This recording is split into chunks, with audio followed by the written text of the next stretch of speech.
श्रीराम समर्थ. मी doctor Atul Telrandhe Nagpur येथे राहतो आणि घटबिंब सिद्धांतानुसार नागपूर शहराचे वर्णन करतो. यथा पिंडे तथा ब्रह्मांडे हा न्याय पिंड ब्रह्मांड न्यायानुसार जे शरीरात आहे ते ब्रह्मांडामध्ये आणि जे ब्रह्मांडामध्ये आहे ते शरीरात आहे असं आयुर्वेदामध्ये वर्णन केले. त्याचप्रमाणे घटबिंब सिद्धांतानुसार जे नियम पृथ्वीच्या वस्तूला लागतात तेच नियम दिशा आणि दशांनुसार संपूर्ण पृथ्वीवरच्या वस्तूला लागतात. मग ते शहराचं असो, घराचं असो, एखाद्या मंदिराचं असो की कुठल्याही प्रतिष्ठानाचं. माझे शहर नागपूर आहे आणि मूळ ग्राम गिरड आहे वर्धा. दोघांच्याही नकाशा बघता हा सिद्धांताचा अभ्यास हा करून इथे मांडण्याचा छोटासा प्रयत्न आहे.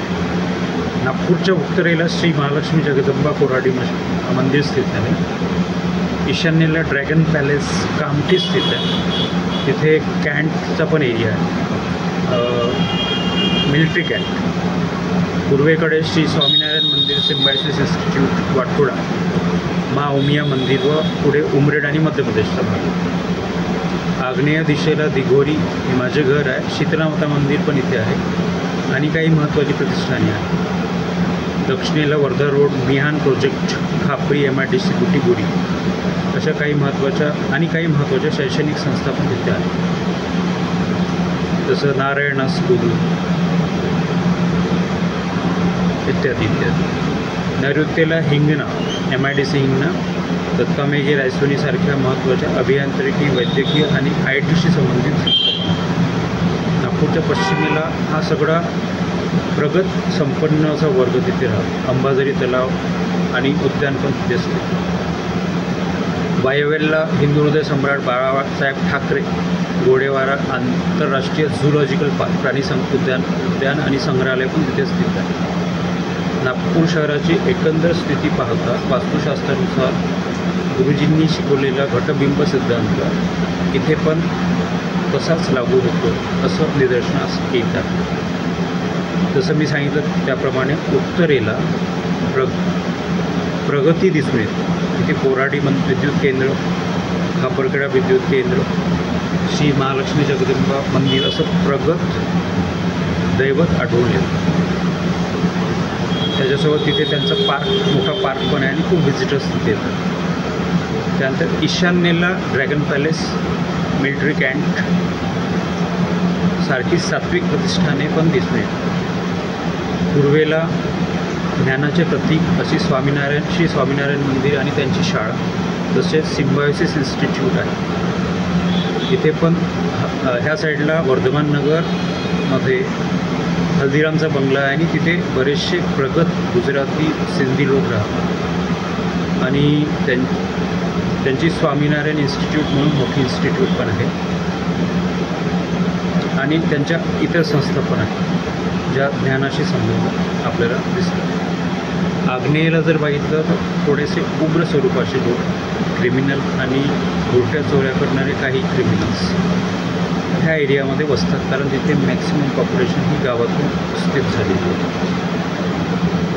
आता बऱ्यापैकी गोष्टी निवडत आहेत, तर त्या साईडला ह्या प्रकारचे लोक जास्त आढळतात. दक्षिणेला वर्धा रोड, तिथे MIDC, बुटीबोरी आणि वर्धा रोड असल्यामुळे मिहानचं प्रोजेक्ट, एअरपोर्ट आणि भरपूर शेती मिहान प्रोजेक्टमध्ये गेल्यामुळे भरपूर प्रगत आणि पैसा संपन्न लोक, वडिलोपार्जित प्रॉपर्टी चा पैसा त्यांना भरपूर मिळालेला आहे आणि जसं सांगितलं त्याचप्रमाणे तसे लोक थोडे आळशी असे दिसतात. नैऋत्येला गुरुची दिशा सांगितली आहे, त्याप्रमाणे तिथे वैद्यकीय, अभियांत्रिकी व ITशी संबंधित संस्था आपल्याला दिसून येतात. हिंगणा MIDC तिथे आहे. दत्तामेघे, रायसोनी असे मोठे मोठे अभियांत्रिकी, वैद्यकीय आणि ITशी संबंधित संस्था तिथेच त्याच एरियामध्ये असतात. नागपुरातली कुठलीही ऑनलाईन एक्झाम MPSC असो, UPSC असो, ती त्याच भागामध्ये पर्टिक्युलर सेंटर्सला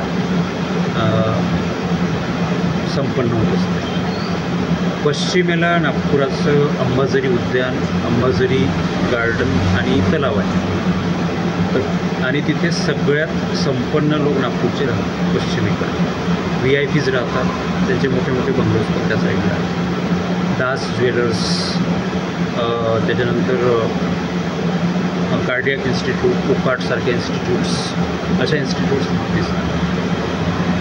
त्याच्यानंतर वायव्येला राहुलची स्थिती सांगितलेली आहे. त्याचप्रमाणे तिथे प्राणी उद्यान, बाळासाहेब ठाकरे प्राणी उद्यान, झुलॉजिकल पार्क स्थित आहे. ह्या प्रकारे आणि नागपूरचा जो मध्यभाग, नागपूरच्या मध्यभागामध्ये 0 माईल जो सगळ्या भारताचा सेंटर पण मानला जातो. आणि त्या सेंटरमध्ये ब्रह्मस्थान आहे. तर तिथे नागपूरची संसद भवन, RBI, reserve bank of India, Kasturchand park, त्यासोबत आपलं बनवारीलाल पुरोहित त्यांचं Bhavans school, Burdi metro station, बर्डीचा संपन्न एरिया तो पण तिथे आहे.